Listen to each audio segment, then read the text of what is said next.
సంగారెడ్డి జిల్లా Aminapur police station పరిధిలో విషాదం చోటు చేసుకుంది. కుటుంబ కలహాలతో ముగ్గురు పిల్లలకు విషమిచ్చి తల్లి ఆత్మహత్య యత్నానికి చేసింది. ఇక దీంతో ముగ్గురు చిన్నారులు మృతి చెందగా తల్లి లావణ్య అపస్మారక స్థితిలోకి చేరుకుంది. ఇక భర్త వచ్చి చూసే సమయానికి పిల్లలు భార్య అపస్మారక స్థితిలో ఉండడంతో హుటాహుటిన స్థానిక ఆసుపత్రికి తరలించారు. ఈ ఘటనలో ముగ్గురు పిల్లలు మరణించగా భార్య ప్రస్తుతం కోలుకుంటోంది. ఇక ఈ విషయం తెలుసుకున్న జిల్లా ఎస్పీ పారితోజ పంకజ్ ఘటనా స్థలానికి చేరుకొని వివరాలు సేకరించారు. వాటర్ ట్యాంకర్ 9 గంటలకు ఇంటికి వచ్చిన అన్నం తిన్నాక 10 గంటలకు ఇంటికి నేను బయలుదేరి చందనాలు వెళ్ళాను. వచ్చిన తర్వాత 11:20 నిమిషాలు 5 వచ్చేవరకు మా భార్య రోజు వచ్చి చూశారు. సరే ఆమె పట్టుకుంది నేను అనుకున్నాను. మధ్యరాత్రి ఆమెకు సీరియస్ అయిందని లేదు, పిల్లలు కూడా చనిపోయి ఉన్నారు. ఆమె మాత్రం సీరియస్ అయింది. పిల్లల్ని ఎన్ని గంటలకు చూసారు మీరు చనిపోయినట్టు? నేను ఈ అమ్మాయిని మా భార్యను తీసుకొని బయటికి వస్తుంటే నాకు ఒక్కరిని కాక ఏడిస్తే మా అబ్బాయిని పోయి బాబు పక్కన వాళ్ళని ఎందుకు అని చెప్పామని లేపిన. మా అబ్బాయిని లేపితే మా అబ్బాయి అప్పటి వరకు చనిపోయే ఉన్నాడు. ఇంకొక అబ్బాయిని కూడా పట్టించేసాను. ఆ అబ్బాయి కూడా బిగ్గరైపోయాడు. అమ్మాయి దగ్గరికి వచ్చాను, అమ్మాయి కూడా బిగ్గరైపోయింది. నా దగ్గర అమ్మాయి పక్కన వండుకున్న అమ్మాయి కూడా పక్కన మీద అట్టే వండుకొని అట్లే బిగ్గరైపోయింది. వాటర్ ట్యాంకర్ 9 గంటలకు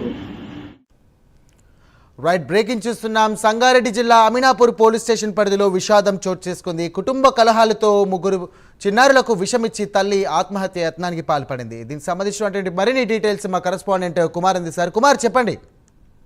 థ్యాంక్ యూ సాయిరామ్. ఏదైతే సంగారెడ్డి జిల్లా అమీన్పూర్ పోలీస్ స్టేషన్ పరిధిలో విషాదం చోటు చేసుకుందనే చెప్పొచ్చు. ముఖ్యంగా ఒక కుటుంబ కలహాలతోనే ముగ్గురు పిల్లలకు విషమిచ్చి తల్లి ఆత్మహత్య ప్రయత్నం అయితే చేసింది. ముగ్గురు పిల్లలు కూడా ప్రస్తుతం అయితే మృతి చెందారు. అలాగే తల్లి లావణ్య మాత్రం అపస్మారక స్థితిలోకి అయితే వెళ్ళడం జరిగింది. రాఘవేంద్ర కాలనీలోని నివాసం ఉండి వాటర్ ట్యాంకర్ గా పనిచేస్తున్న చిన్నయ్య అలాగే రజిత దంపతులకి ముగ్గురు పిల్లలు అయితే ఉన్నారు. ముఖ్యంగా ఏదైతే సాయి కృష్ణ, మధుప్రియ, గౌతమ్ అనే ముగ్గురు పిల్లలు అయితే వీళ్ళకి సంతానం ఉన్నారు. అందరూ కలిసి నిన్న రాత్రి భోజనం చేశాక చిన్నయ్య డ్యూటీకి అయితే వెళ్ళిపోయాడు. భోజనం సమయంలోనే అందరూ కలిసి పప్పు పెరుగుతో భోజనం చేయగా తల్లి పిల్లలు పెరుగు అన్నం తిని, తండ్రి మాత్రం పప్పు ఒకటే తిని ఉద్యోగానికి అయితే వెళ్ళడం జరిగింది. ముఖ్యంగా పెరుగులో ఏదైనా విషయం కలిపారని అనుమానం అయితే ప్రస్తుతం పోలీసులు అయితే వ్యక్తం చేస్తున్నారు. రాత్రి 11 గంటల సమయంలోనే ఉద్యోగం నుండి తిరిగి వచ్చేసరికి భార్య అపస్మారక స్థితిలో అయితే ఉండగా, అలాగే మిగతా ముగ్గురు పిల్లలు కూడా అప్పటికే చనిపోయినట్లయితే తెలుస్తుంది. ప్రస్తుతం ఆమెకు అపస్మారక స్థితిలో ఉండడంతో కూడా ప్రస్తుతం స్థానిక ప్రైవేట్ ఆసుపత్రికి అయితే తరలించి చికిత్స అయితే అందిస్తున్నారు. ఘటనా స్థలానికి చేరుకొని కేసు నమోదు చేసి ప్రస్తుతం అమీన్పూర్ పోలీసులు కూడా దర్యాప్తు అయితే చేపడుతున్నారు. ముఖ్యంగా చూసుకున్నట్టయితే ఇటు ఏదైతే చిన్నయ్య రజతలకి సాయి కృష్ణ, మధుప్రియ, గౌతమన్ అనే ముగ్గురు పిల్లలు అయితే ఉన్నారు. అద్దీంట్లో అయితే నివాసం ఉంటున్నారు. అలాగే చిన్నయ్య వాటర్ ట్యాంకర్ నడుస్తుండగా భార్య రజిత మాత్రం ఒక ప్రైవేట్ స్కూల్లో టీచర్ గా అయితే పనిచేస్తుంది. నిన్న రాత్రి కుటుంబ సభ్యులందరూ కలిసి భోజనం చేస్తే భార్య, ముగ్గురు పిల్లలు మాత్రం పెరుగన్నంతో తిన్నారు. అలాగే ఏదైతే చిన్నయ్య వాటర్ ట్యాంకర్ ఉద్యోగం చేశాడు కాబట్టి నిన్న ఆ వాటర్ ట్యాంకర్ తీసుకొని చందానగర్ అయితే వెళ్ళాడు. రాత్రి 11 గంటలు తిరిగి వచ్చి ఇంటికి వచ్చి చూసేసరికి ముగ్గురు పిల్లలు అలాగే భార్య ఏదైతే అపస్మారక స్థితిలో ఉండడంతో కూడా వెంటనే అక్కడ ఉన్న చుట్టుపక్కల స్థానికులు కూడా పిలవడం జరిగింది. ముఖ్యంగా భార్య రజితను మాత్రం ఏదైతే దగ్గరలో ఉన్న ఆసుపత్రికి అయితే తరలించారు. మిగతా ముగ్గురు అప్పుడే చనిపోయారంటూ కూడా పోలీసులు ఒక ప్రాథమిక నిర్ధారణకు అయితే రావడం జరిగింది.